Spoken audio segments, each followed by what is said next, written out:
Right, here is my first rubber review, and what I'm testing out here is the JOOLA Dynaryz AGR Max Thickness.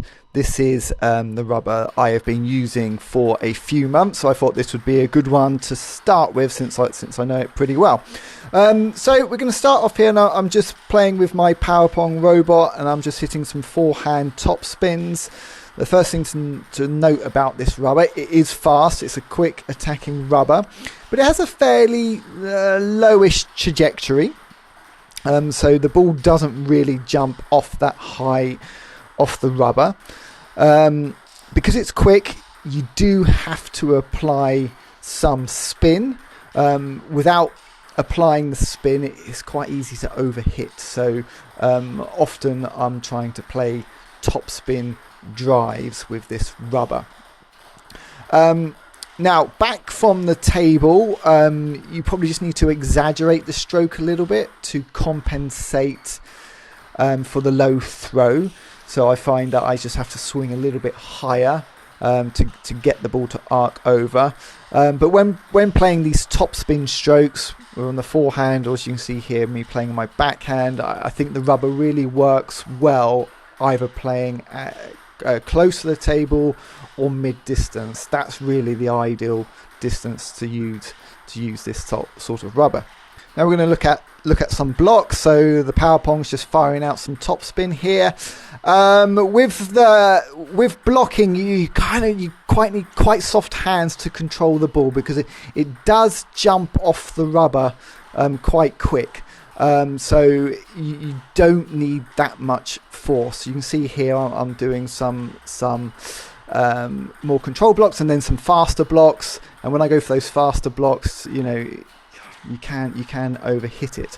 So with the speed of the rubber, making sure you're using the soft hands and contacting over the top of the ball, then I find it actually absolutely fine to block with. And you can block back pretty quick with this if you get your bat angle right. So they're nice rubbers to block with. Now I've set up the robot so it's feeding me backspin, so I'm looping against backspin. Okay, so the rubber here, there's kind of two things to know. The speed of the rubber, it does help to counter the backspin, and I feel the rubber's got pretty nice grip on the ball, so that helps you to counter the backspin. However, the lower arc of the rubber makes it a little bit harder to counter the backspin. So you've really technically got to play the shots quite well. Otherwise, it's easy to hit it into the net. So you need that acceleration. But if you can get that acceleration on your looping shots against backspin, with the speed of the rubber and the grip of the ball, you can send over really spinny and fast top spins against backspin.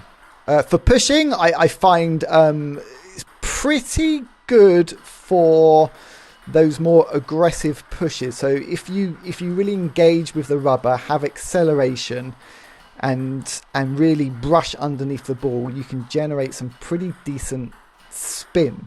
The flip side is it's probably not so good for or it's a little bit harder for a bit more of a controlled push or touch. You need quite good feeling with that, because it tends to just jump off the rubber a little bit. So I find sometimes when I'm playing and I don't properly push, maybe a little bit more tentative, then the ball can jump up. So good if you're pushing properly, not so good if you're a bit tentative. For flicking, I like this rubber for flicking. I flick a lot with my backhand. My backhand flick technique isn't great, but even with my not so good technique, what I find is it's pretty easy to grip that ball and just to lift it up over the net and get some decent spin. And same with the forehand flick. I don't have the best flicking technique, but because of the speed of the rubber, it seems to work pretty well in just getting that little jump over the net. So for me, it's a pretty good rubber for flicking. So for my overall verdict, it is fast, and if you're an attacking player, I think this is a good rubber to try out, especially if you like to play direct attacks, maybe using topspin drives. I think this could work well for you. If you've got a bit more of an all-round control type game, there's going to be many other rubbers which will be better suited to your style of play, so I wouldn't particularly recommend that. I think it's definitely a rubber for attacking minded players, and those who do like to get a bit of hit onto their shots. It's a really good rubber for that. Tom's score out of 10, I give this one a solid 9 out of 10.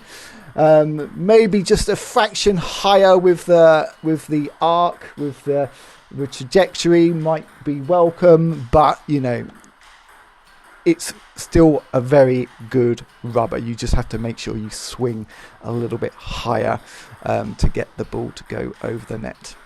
And as I said, I've been using this rubber now for, I suppose, getting on for about a year, and at the moment I don't really have too much desire to change. I really like it, and as I'm developing my own more attacking game, it seems to be working well. So for me, this is my rubber of choice for the moment.